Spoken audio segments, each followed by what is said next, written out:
Good morning, good morning. Good morning, you guys. I've actually been having a lot of fun talking to you guys. I have my coffee, so if you have your drink, cheers. A little Winnie. So I went this morning. I was craving, I don't know if you've been yet, but I'm not a huge fast food person because I don't eat meat. So, and I just don't like to eat junk food, um, but I do eat that stuff sometimes. And I just felt like having a toasted egg burrito at Taco Bell this morning. So I went out, but while I was in the car, I actually filmed a video for the psychology and profiler class, psychology and body language profiler class, because I learned something really cool this morning, which is a new term called it's called spiritual bypassing. And it has to do with people who use spirituality to kind of bypass any real work on themselves. And then they, it's everything that I'm talking about in that course in the beginning, when I do the cultist, isolationist, the cult of Sherry, when I talk about that personality that I ran into and how she was weaponizing spirituality. And so it was interesting because there's a psychologist who was talking about it and actually had a term for it from her psychologist friend who created a term called spiritual bypassing. And it was everything that I've talked about. So I think it's really interesting because since I've done that course, I've actually gotten quite a few people reach out to me who had similar experiences with people like that. And so I think it happens a lot more than we think about. So I was so excited. So I did I often will do little courses in the car, because it's pretty and I'm driving and it's just a different setting. So I did that this morning and watched a little bit of the Johnny Depp trial already. And oh my gosh, it's so hard. I want it to be over and I just want the verdict, right? Like, I'm on team Johnny, and I think it's important. It's a good balance or equalizer what's going on right now. Every body language expert, every psychologist, every I don't know what other kind of authorities I've been listening to, just attorneys. I've done some research and just from going to different sources, and the one I trust, which is the body language experts the behavioral panel that I have in one of my courses, that I have you guys actually watch an interview to understand the beginnings of body language and what to look for. I forget which class that's in. I think it's an alternative healing therapist. I think that's the class it's in. But anyway, they're amazing. If you haven't watched them already, look them up on YouTube, the behavioral panel, and I will put it in the description too. And I will put the Dr. Romani video too, where she talks about it, because it's just so amazing. But it's just crazy. I don't want to talk too long, but it's just, oh my gosh, when you listen to that, and it just shows you that there are people who are willing to weaponize things. First of all, it was obviously a very toxic relationship, and imperfect people doing imperfect things, but when we're talking about abuse and trauma, which is a lot of what we deal with, it's important to it's just important to know that there are people like that out there that are kind of evil and willing to hurt someone no matter what the case. And I think the first time I realized that people listening might have different views of that. So not getting into a debate about it, but just because this is my daily vibes or daily video, right, where I'm talking about it, my daily love notes. I like to just talk about what's going on in my head. And I think right when she said, when I saw the video in the very beginning of her sister fake punching her in the face when they were in the elevator, and that was all I needed. I mean, there's been tons since then to kind of corroborate, but I think we all know, especially those of us who have treated people or have, had spiritual consultations or soul care consultations, healing work with people that have been abused and traumatized. They're not play fighting in an elevator, pretending to punch each other in the face when that really happened to them. They're not doing that. And when I saw that, I was like, no one would do that who had been abused and punched in the face by a spouse. They just wouldn't be joking about it. So, but it's just crazy. And so I'm on Team Johnny all the way. And there's this other YouTube guy that's, doing all these investigations and talking. Everybody on YouTube is doing this right now, but he actually has shirts that you can buy that go to like abuse, like all the proceeds go to helping establishments who treat people who are abused. And he has a shirt that says Johnny is innocent, and I think I'm going to get one because I flash dance all my shirts. That's what I call it. Cut off the top and wear it around the shoulders, but then I can wear it underneath things, and not to just have it out, but to wear it underneath other layers. I just think that'd be cool. So anyway, this morning I watched a little, but it's like, I can't watch it all sometimes. And especially because I'm trying to work, right? So I'm working and doing videos and I can't sit and watch TV all day. I don't watch TV actually until like night. And a lot of times, like lately, I don't know if you guys know this, on Hallmark, they're playing the Golden Girls, and they took off my Star Trek Next Generation off of Netflix, which is really upsetting because that's also my go-to. Like, I love going to Next Generation when I just don't want to figure out what to watch, but I just need to veg out a little bit because I've been, recording all day and reading and doing all this coursework stuff. And then sometimes I just need to sit down and take in the vibe of something I really enjoy. And they took it off, which bums me out. So anyway, Golden Girls is kind of making up for that. So that's on Hallmark in the evening. I don't know what time because I'm not like that consistent where I turn it on at this time of the day, but I don't watch TV during the day. And with this trial, I've been peeking in like what's going on, but then I log off because I have work to do like most of us do, right?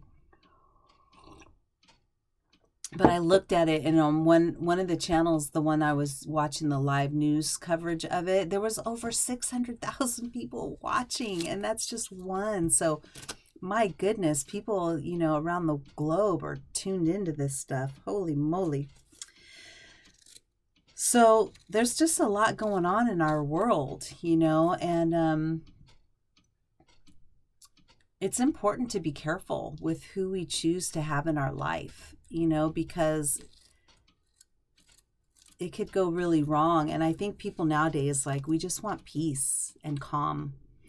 And there's so much education now happening with people really paying attention and training themselves on things like this and what to look for and just being healthy in general and just doing the work on themselves. And it's important to know how to avoid people like this that are just going to bring that kind of drama into your life. It's, or being with someone who's toxic, if you're both toxic or you're both got problems, it's good to kind of date yourself for a while. Get to know yourself, before you just run into another relationship, and that's never good. So it's good to just do the work on you so that you can bring in someone who's healthy like you when you get healthy, right? So, and I've been there, by the way. I mean, I've made those mistakes too, and everybody's at different stages of where they are, you know what I mean? And so I've already learned that, and some people have to go through it to learn it. And I would not want to be that person going through that. Oh my gosh. I wrote some notes. Why did I put that? Okay. I was like, I made notes to myself and then I'm like, I can't understand my own notes. So the other thing is this morning I got, someone reached out to me who had a question, and I don't know if any of you guys are experiencing this. I've actually been experiencing some of this, where I've been waking up at 4 in the morning and then I just get up and get ready for the day. Now I look at it too because I've already had enough sleep. If I've had 7 hours of sleep, that's, to me, that's okay. That's why I'm waking up, because I've already had enough sleep. Because, I get up really early and then I'm working. And then at the end of the day, I take me time and I read a little bit at the end of the day. I go out into the living room and get out of the study, and, I walk my dog and dinner time and all that stuff. And then I end up kind of watching something, and then I fall asleep on the couch before I fall asleep in bed. So by then I've had a lot of sleep. But the question was, this person, keeps waking up at like she said 3 or 3:33 in the morning. And I think that a lot of us have had that experience, where the twilight hour, and she called it the witch's hour, could be called that. I guess I haven't heard that, but it's the witching hour. I've heard that. But usually that's an indicator when you keep waking up like that, and if the numbers are the same, where you feel there's some kind of spiritual connection, something's trying to tell you something. It's out of the ordinary. To me, I see that as a spiritual awakening. Could be your guides, trying to kind of say, hey, I'm trying to share something with you, and to pay attention to the spirituality of being woken up, and think about what are you thinking about? What were you thinking about when you went to bed? What were you troubled by? What have you been troubled by in your life when you're waking up at the same time over and over again? Because these are really hours that are uncommon, which makes you focus in a little bit more on, why am I waking up like this? There must be some kind of spiritual connotation to what they want me to know, what my guides might want me to know, or what should I be, focusing on. There's that word should, right? What could I focus on, right? In this, instead of seeing it as a problem, let's look at it as an awakening and focus on what the thing is that's going on in your life, because usually, whatever's going on in your life is connected to why you keep waking up, because there's something that you can learn spiritually about it. And bringing in a mentor too, like finding a mentor to help with that. Having a conversation with somebody, however you get your mentorship, whether it's through finding someone specifically talking on YouTube about the thing that is happening, or someone like me or someone like you, a healer, or someone gets tarot readings or goes to a psychic, or, goes to a counseling appointment or therapy, or, whoever is open, right? Because sometimes you'll go to a therapy appointment and a therapist may or may not be open to that. I had a psychology teacher who was completely unopen, like not open to any kind of discussion about spirituality and just like enlightenment type of stuff. I mean, obviously enlightenment is, can be construed as intelligence by some people, but more about just being spiritually awake. Some therapists think that's just all magical thinking and everything has to be approached through just logical discussion, which spirituality is also logical. Right? You have a better life when you take responsibility. That's logical.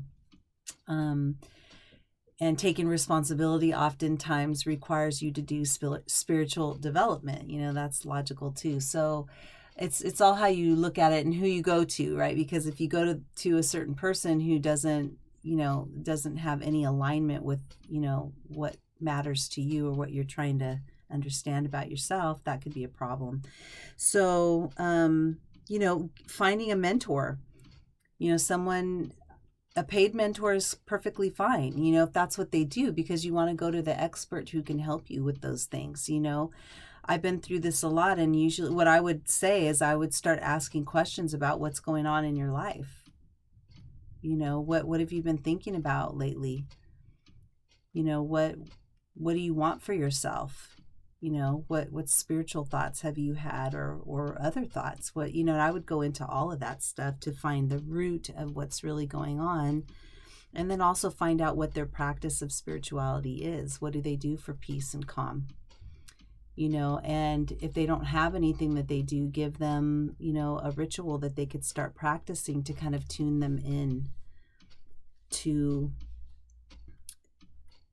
being aware and paying attention. So instead of just, oh, I wake up and this is happening, and then that ends the thought, and then it's a problem, what do I do? It's more about, like, give them a list of things they can do in that moment when they wake up, right? Like the ritual of how you look at things instead of just passing it by as a weird moment, you know, but not giving it any more real thought.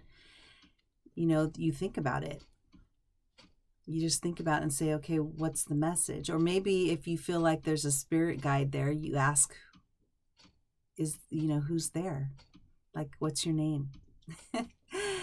and there's things that you can do. So it's like giving a point of reference and a focus on what people can do in those moments, you know, helps them to remove it from being a problem to something that they can awaken to explore themselves a little bit more, you know, than just seeing everything as a problem, which only makes people more depressed, right? Because really, our body is this mechanism to give us messages. And if it wakes us up, you know, and there's these numerology, I believe in numerology. My sister's a numerologist. And whenever, I always look at the numbers and what the numbers mean, you know, or when things come up. I just think it's really interesting. So I look for the meaning in everything, and it gives my life meaning to do that. And so I help other people do that too, so that they can give things meaning to their life, and they can live less from a fear base and more from being an active participant in their life and seeing that the universe is conspiring to help them, instead of seeing the world as this, you know, ugly, mean-spirited, horrible thing.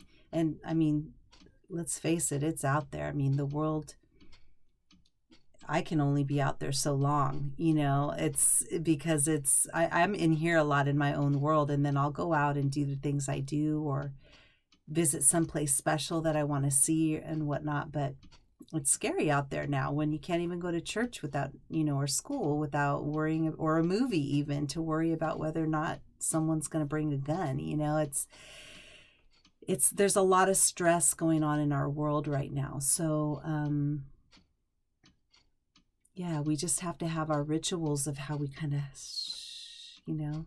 And one of the ways that I do it is, you know, I talk with you guys. I share what I learn, and I talk with you guys, and it makes me feel good, you know, to be able to talk to you guys, and actually to have an audience, because I didn't have an audience when I first started this a couple of years ago. I moved to a new place, and I was starting over, and the world had changed. You know, it's like everything was, you know, you had to do it physical, and then the pandemic and everything went virtual, you know, and just having to adapt to all of that. Just everything is different. So adapting to all that is super important. Just being, you know, someone who can adapt to things. So anyway, I think that's it that I wanted to talk to you about. Oh, this is from yesterday. I went, let me see if I could pull it up on my phone, because I want to show you this, but you're going to see it soon. But, okay, I just released Reiki 2. So now you can get Reiki 1, 2, and 3 on Udemy. So POBA on Udemy, you can get 1, 2, and 3. If you do all 3 courses with me, you can get it for $29.97 in a bundle. And all you literally do is go and find each one and throw it in your cart. So that's there for you to know. This is a Udemy sale, so you don't need a code from me. You just find me. And I tell people, type in Sufani Garza into the Udemy search bar, and it pulls up every course that I have, and then you can just select the ones that you want. But they're at like $9.99 right now. And that's usually the discount that only my students get. So Udemy is doing that across the board for 8 days. So there's 7 more days of it left. So take advantage if there's courses that you've wanted, get your stuff in and then itemize how you're going to take them. Okay, so yesterday I had my eye appointment. And for those of you who don't know, I have glaucoma. I have really poor vision, and I also have glaucoma. Those two are kind of separate. Well, they're together but separate. You have to treat them separately because the glaucoma doctor treats the optical nerve and the stabilization of pressure in your eye. If my pressure in my eye gets too high, it pushes in on the optical nerve to where it destroys the nerve, and then I go blind. There's no surgery to recover from that. So you have to maintain low pressure in your eye and just maintain it. So I'm on drops for the rest of my life to maintain it. Then there's the eye doctor who fits me for glasses and makes me look at all those here or here, 1 or 2, 1 or 2, 2 or 1, 1 or 2. So I did that yesterday, and usually I hate these appointments because it's tiring. All of the appointments, really. I have the coolest eye doctors, but it makes my eyes exhausted. It makes me focus on my limitations. It's, all this stuff, right? And the doctor yesterday he was a new one for me because my insurance changed, so I couldn't go to my old place. Not the glaucoma doctor. That one's cool still. But for the eyeglasses, I had to go to somebody else. So I found this guy, and I got a really good feeling because I could have gone to different places, but I just felt good about this one. I just chose it, and then just calling, and I also felt good because they were very friendly and made it so easy. It wasn't like, oh, well, we can't see you. We're booked solid for 20 years. It was like, okay, we can get you in next Tuesday. And I was like, what? Awesome. Okay, so easy. So when the doors open, go in, right? So I had my appointment, and the doctor was younger, and he was just so cool and a nice guy. And he was very patient with me because I found that I've actually had the last couple of doctors have been women. And because of insurance, I'd have to change here or there. And I found them to be impatient with me. And for whatever reason, they just were impatient, and I've also learned to, what do they call that? Oh, I can't think of the word. It's when you stand up for yourself. It's like what you have to do for people that, like in hospitals and stuff like that. That's the thing I was thinking about is you have to kind of be a spokesperson for yourself. There's a different word I want to use, but spokesperson works. So, I've learned to speak up for myself because what was happening is the last time this woman's like, she kept switching back and forth through the eye thing so fast. And it's like when you have really poor vision and chances are you're going to have eye dryness too. And they do it so fast and they don't realize like your eyes are under tremendous pressure. Slow it down a little bit. Just because you're in a rush doesn't mean my eyes are going to do what you want it to do that fast. So I had to learn because this lady literally said to me, this was 2 doctors ago. She literally took in a big sigh, like after doing this and me trying to keep up with her, right? And trying to blink in between. And she's like, okay, we're going in circles here. She literally said it to me like that. And I said, well, I have poor vision. And so maybe what you can do is slow down to give my eyes a chance to actually look through the glass. And after that, I was like, I'm not taking any shit anymore. Like when I go into these places, if they're going fast, I'm going to tell them I need you to slow down. And after that, every time I've said that, they're like, oh, okay.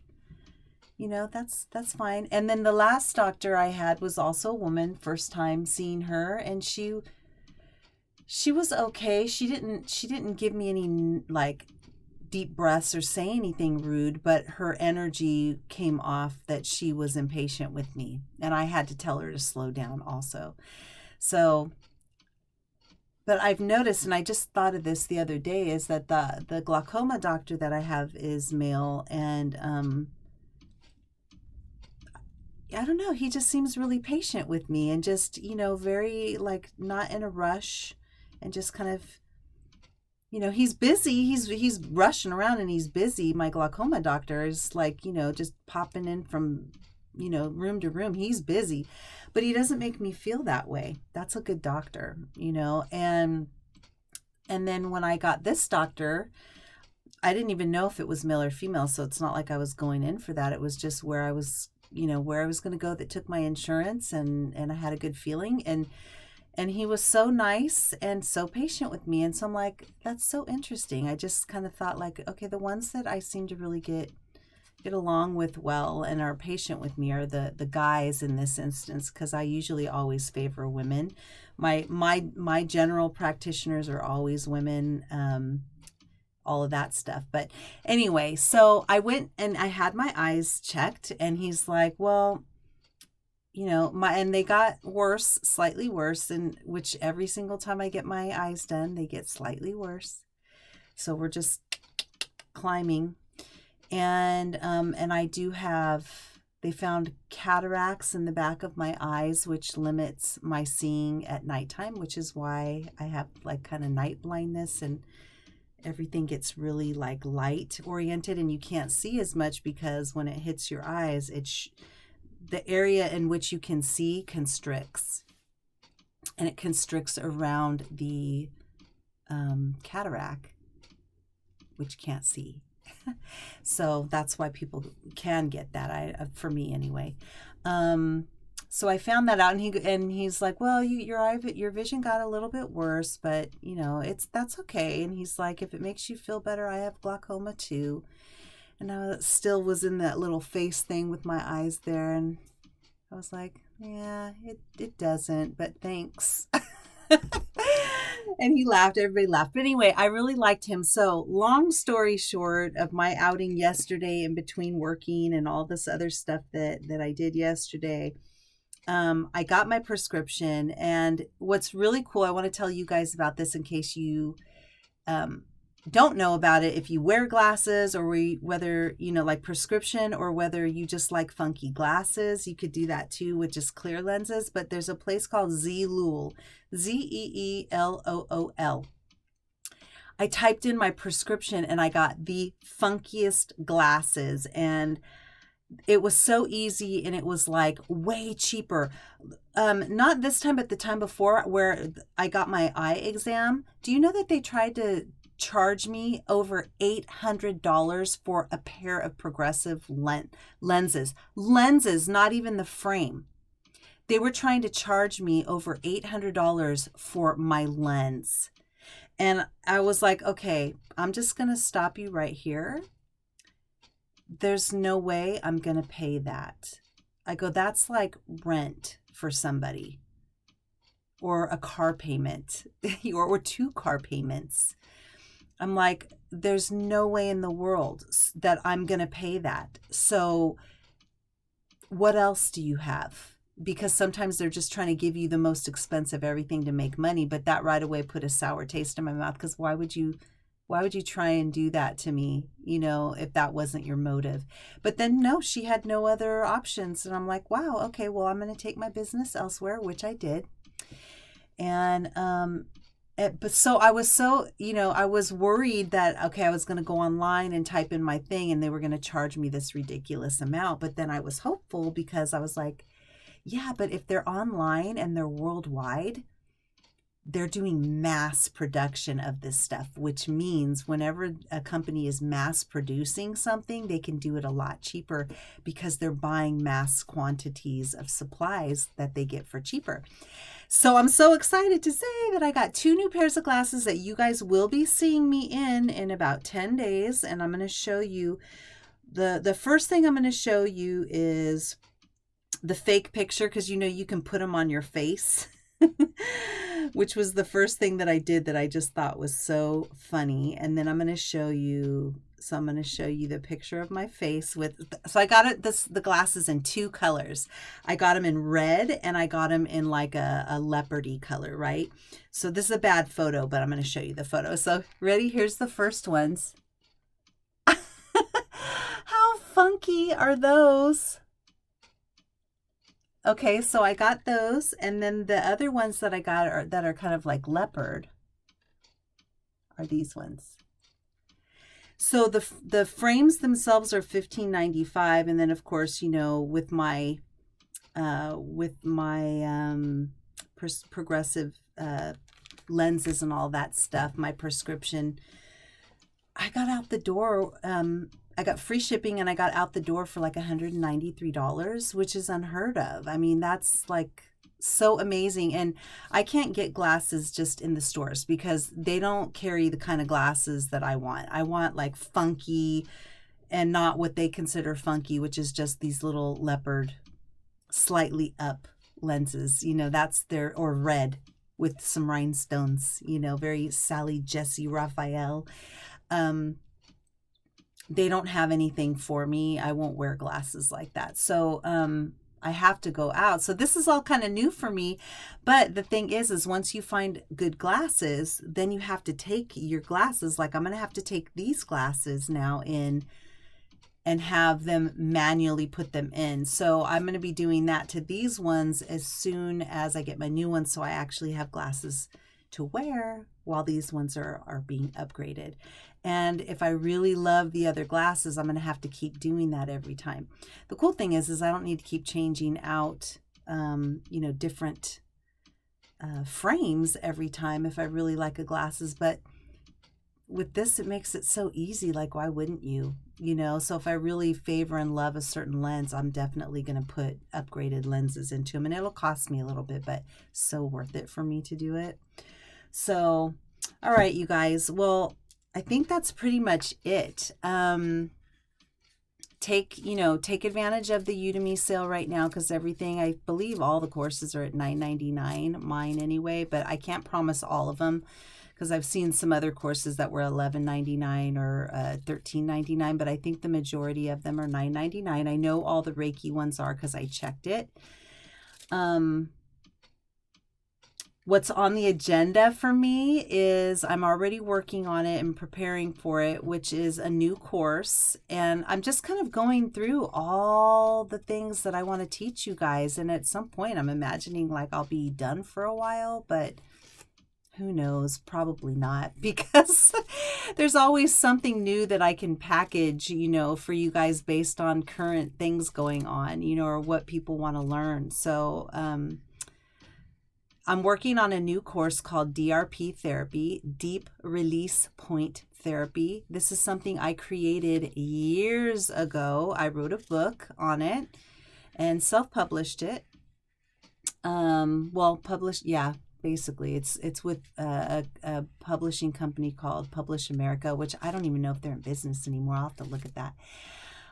But what I'm going to do is I'm going to break it down for you, and it really incorporates shamanism, voodoo, using healing packets and healing tools and shaman feathers and totem animals, crystals. It uses the voodoo pantheon of spirit guides, the Loa, which I'm feel very connected to and spiritual.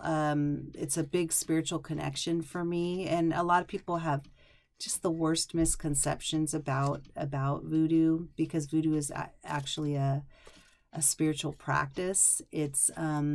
It's a beautiful spiritual practice. I don't like the sacrificing. They do some other things, you know, in their ceremonies, and, you know, I'm vegetarian, so I'm not into that. I could never do that. And they do other things, like they have spirit possession, and it's all very interesting. So you're going to learn all this stuff, but I utilize it in a different way. I don't utilize it that way. And so I'm going to share all of that and how to actually put it into a session, because I used to actually do DRP therapy sessions. and it incorporated all of these really spiritual, beautiful things. So it's definitely an education. And what's interesting is no one has a course on this on Udemy. They can't have mine because I created it, but there's nobody even teaching about, I think you can type in shamanism and something comes up, but I typed in voodoo both ways. Okay, the voodoo, VOODOO, is not the real way to spell it. It's two ways you'll find it out there: VODOU or VOUDO. I use it kind of interchangeably, but nobody on Udemy talks about this, which is really interesting. And I would love to be able to share the beauty of that, because it's been a beautiful spiritual part of a spiritual practice for me. I had somebody one time call me the Buddhist,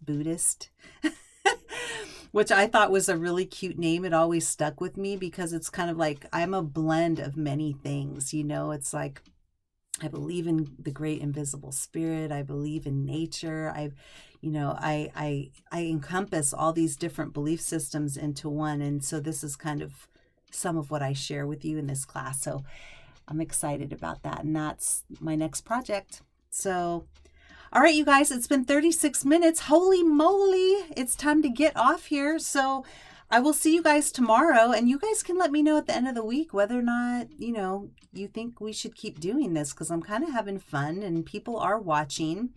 Share this with other people. Make sure that you like and subscribe and leave a comment for me, because I would love to read your comments, react to your comments. If you have questions, you can ask me those questions and I can talk about it the next day. I mean, let's have fun with this. So, yeah, we'll kind of take the pulse on Friday and see whether or not this is something that I should keep doing. Okay. So anyway, I'll see you guys later. Bye. I'll see you later.